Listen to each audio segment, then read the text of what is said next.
देखिए सरीना आपकी जो बच्ची है बहुत प्यारी बच्ची है, बट अगर आप ध्यान से देखिए कि इसकी नाक की सुराखें थोड़ी छोटी हैं। बच्चों में होता है, समय काल से ये बढ़ जाता है। नाक हमें ऊपर वाले ने क्यों दिया? क्योंकि नाक के जरिए हमें सांस लेना पड़ता है। और नाक की सांस की जरूरत क्या है कि नाक से जब हम सांस लेते हैं उसमें एक पानी मिक्सचर होता है जिसको हम कहते हैं ह्यूमिडिफिकेशन। नाक के यहाँ आगे जाके गालों में छन्नी होती है जिसको हम कहते हैं साइनस। अगर आप छन्नी नहीं मिल पा रही है तो लंग्स के अंदर मतलब प्रॉपर ऑक्सीजन नहीं पहुंच पाती है, तो छन के हवा जाना बहुत ज़रूरी है। इसलिए नाक की ज़रूरत है। नाक के ज़रिए हवा अंदर जाती है, फिर उसमें ह्यूमिडिफिकेशन होता है, ठंडा हवा गर्म होती है, गर्म हवा ठंडा होता है, फिर छन के अंदर जाता है।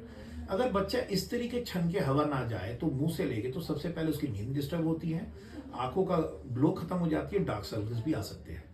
तो इसमें करना क्या है? सबसे पहले हमें नेजल ब्रीदिंग को प्रमोट करना है। इसको कोई दोष नहीं है, इसकी ब्रीदिंग माउथ हो गई क्योंकि नाक से वो इतना सांस नहीं ले रही है। क्या होता है हमारे देश में हम स्किल नहीं करते, कई देशों में इसको स्किल किया जाता है कि नाक से ब्रीदिंग लो, नाक से ब्रीदिंग लो।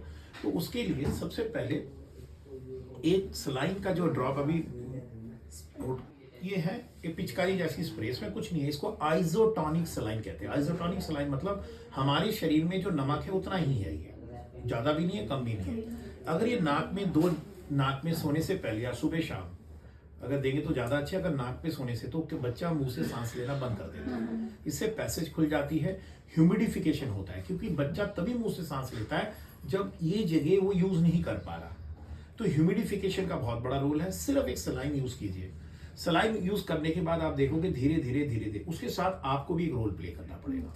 क्या होता है, एक बच्चा जो मुंह में उंगली डालता है ना, फिर उंगली डालता ही रहता है, उसको अभ्यास भी बदलना पड़ता है। आपने ये भी देखा होगा कि जो बच्चे जो निपल वाले बॉटल्स यूज करते हैं 3-3 साल तक उसको लेके बैठ जाते हैं। आपको उस हैबिट को भी बदलाना आपका एक रोल बनता है। तो आप उसको क्या करोगे, उसको ऑलवेज एजुकेट करो, मुंह से सांस नहीं, मुंह से नाक से लो, मुंह से ना लो। तो आपको ये प्रैक्टिसेस करवाने पड़ेंगे। उसके लिए हम क्या करते हैं, अगर बच्चा बहुत ज्यादा मुंह से सांस ले रहा है, क्योंकि आपको पता है मुंह से सांस लेने से हमारा जो थोड़े की शक्ल खराब हो जाती है, आगे चल के सांस की बीमारी होती है, क्योंकि हमारा जो तालू और जीभ चिपकने लग जाती है। इसलिए आप उसको कोशिश करिएगा कि माउथ ब्रीदिंग रोके, जितनी बार सलाइन डाल सकते हैं सलाइन डालिए।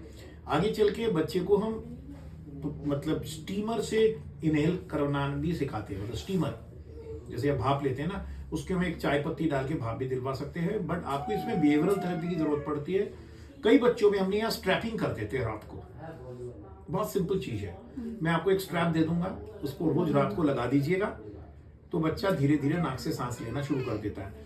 तो स्ट्रैपिंग कर सकते हैं, सलाइन कर सकते हैं। आप देखिए इससे बहुत फर्क पड़ेगा। 6 हफ्ते करके देखिए, इसकी सारी प्रॉब्लम सॉल्व हो जाएगी। ठीक है, अभी करके तो देखिए। ठीक है।